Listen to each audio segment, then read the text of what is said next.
Good afternoon, all. CamelbackTrading.org coming to you this Friday afternoon, February 16th. We are looking at Window Trader's market profile of the ES and NQ. I'll tell you, man, interesting day. Not an easy day. The moves inside, we had a $4.12 range. The moves that we had from the day's opening to B's low, to E's high, to H's low, to J's high, and then all the way down here. I mean, these are some amazing moves inside of this day's range. Same with NQ. Meanwhile, NQ does not get either side of the IB. They came close late in the day, but never got it.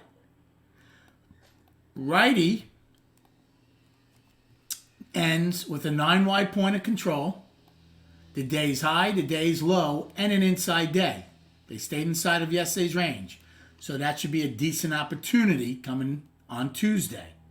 We'll go over all these charts when we're done with the trades and everything.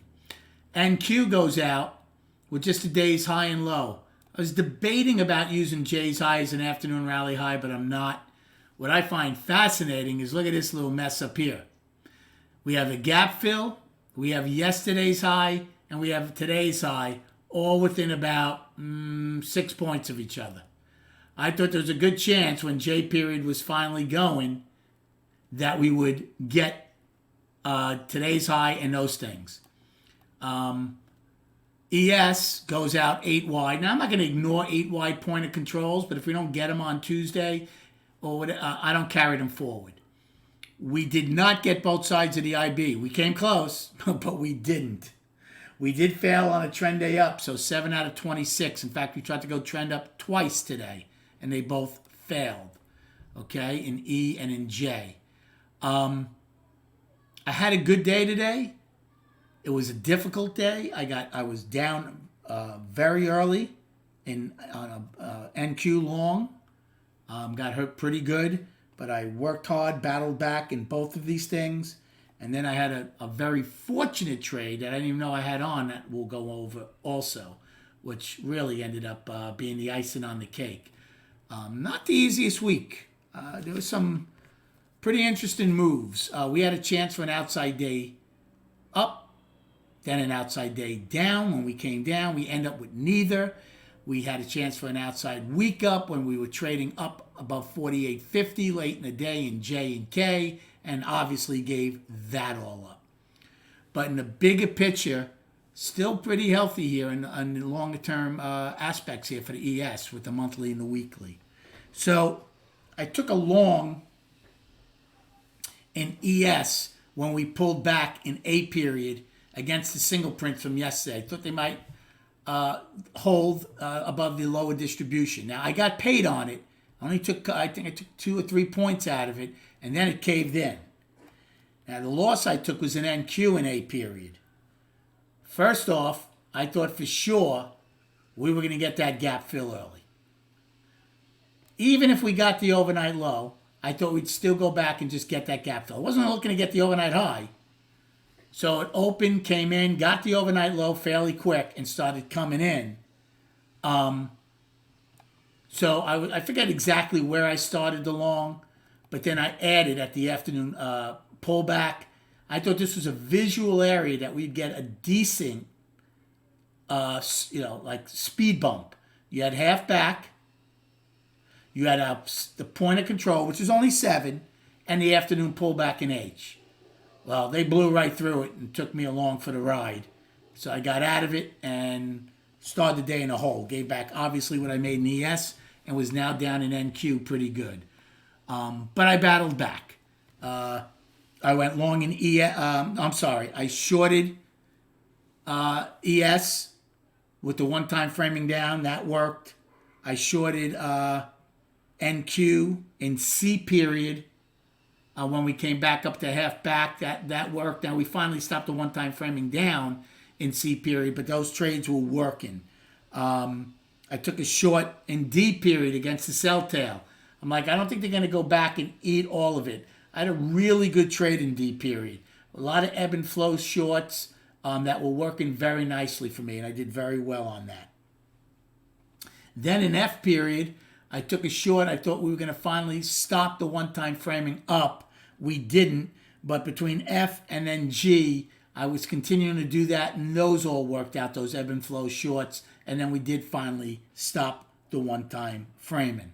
When H did pull back pretty good, I got both of them at pretty visual level, got in a little early, made some money in NQ.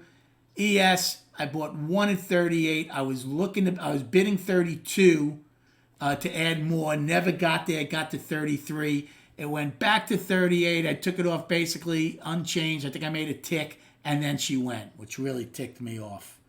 That frustrated me. I did take a small long in K against the single prints, thinking if they hold, we'll get the overnight high. My out was right below J's low, so I did not get hurt. Then I'm sitting there watching this market free fall, and I had my Dom up in front of me, but I obviously wasn't paying attention. Next thing I look up, and I see I'm short one NQ, and I'm up $2,000 on it. So I don't know where or when I put an order in, or it must have been from earlier. I don't know, but I made 100 points on a mistake, a very fortunate mistake for $2,000. Should have held it. I would have made a lot more than 100 points.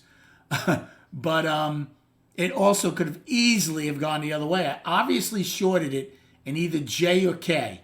I must have had an offer in from earlier, because I said to the room I would still short this below the opening. So I might have put a short up higher in E period or at one of these, and I didn't realize I didn't take it out. But that easily could have gone against me. So I think it was short at, I think it was in the 90s. But that easily could have gone against me. Remember, I'm telling the room when I'm short and I didn't know it that this is a great juicy target and to set off stops. Well, I was certainly fortunate it went the other way, and I recognized it and took it off. And that was the last trade of the day. As far as destinations, so in ES, we have today's high 502.87 and just the all-time high, and we have today's low of 498.75.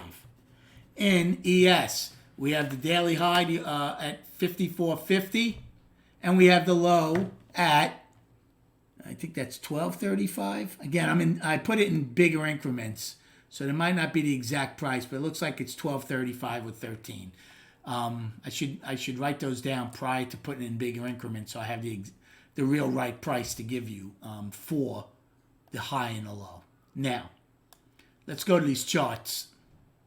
Remember, the market's closed Tuesday. Will not be here. There will be no videos on Tuesday. Okay? Here's the Russell.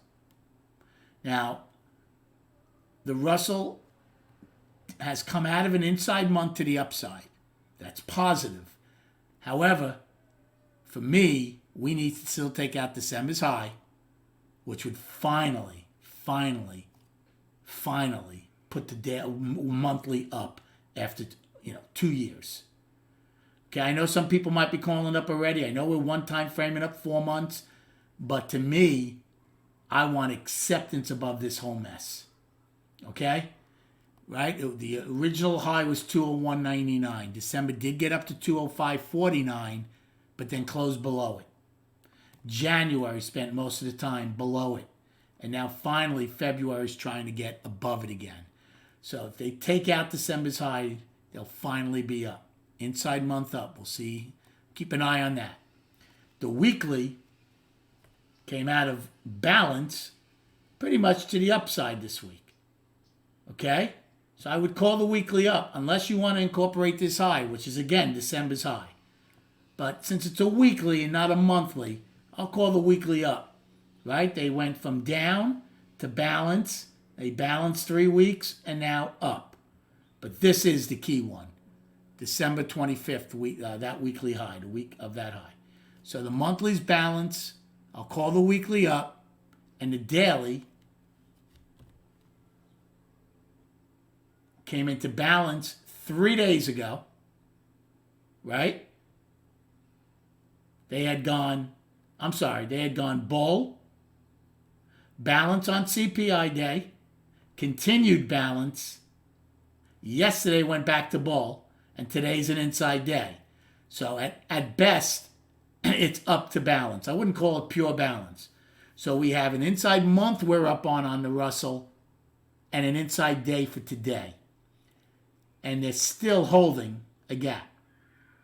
So monthly is balanced, weekly is up, daily is up to balance. A lot happening there in the Russell. Triple Qs. Don't forget, we have NVIDIA earnings Tuesday night for Wednesday morning. Monthly, very healthy, chugging along at 4 months, one-time framing. The weekly, up. Now, NQ took out last week's low. So they're balanced just like ES.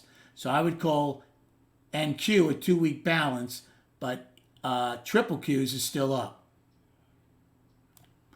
So monthly is up, weekly balance on NQ, and the daily balance. Okay, we went bull, balance, stayed in balance. You could have called this either bull yesterday or still balanced, but for sure after today, it's balanced. I would call this a 4-day balance. Okay? I would use yesterday's high as the high of my balance, Tuesday's low as the low of it. So the monthly is up, the weekly is balanced in NQ, and the daily is balanced. I'm sure NVIDIA is going to have a lot to say about NQ and Triple Qs on Tuesday night. Here's the S&P. Up on the monthly. Very healthy. One-time framing up for 4 months. SPY is one-time framing up for 6 weeks. In fact, SPY is one-time framing up for 15 out of 16 weeks. That's impressive, my friends. ES is one-time framing up 13 out of 16 weeks because they took out 2 prior weekly lows 3 weeks ago and this week again. But they bounced right back up. Look at that finish on that candle. So I would call ES a 2-week balance. But for SPY, we never took out that low. So they're still one-time framing up for 6 weeks. So monthly up, I'm going to call the weekly balance because ES is the main dog, right? The lead dog.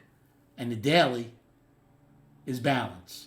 Now, I was not calling this up, right? We went bull, balance on Tuesday, stayed balanced Wednesday. I was considering this still balanced. I was using the all-time high. So, for me, I would call it basically a 5-day balance. I'm sorry. Yeah, 5-day balance this week. Monday's high is the top of your balance, the all-time high. And Tuesday's low is the bottom of your balance. Volume, nothing great. We're at 74 million today. So, look, we keep trying to, especially social media, tries to keep declaring the bull dead every time you get these pullbacks. There were some real funky moves, I believe, in the ES and NQ. I mean, some really huge moves inside of that range. Think about it. NQ didn't take out the IB high or low, yet had 100-point moves back and forth with no problem throughout the day. So we'll see how NVIDIA does, to see what it does to NQ come Wednesday morning. But the market in the bigger picture is still healthy, right? For the bears to really achieve anything, you need to come out of these balances down. You can't keep going bull, balance, bull. They keep trying to pick tops when that happens. You need to go bull, balance, bear on the longer time frames. Hope you had a great day trading. Stay safe this week and enjoy it. Thank you for liking and subscribing to this channel. Come check us out at camelbacktrading.org. And we'll speak prior to the opening on Tuesday.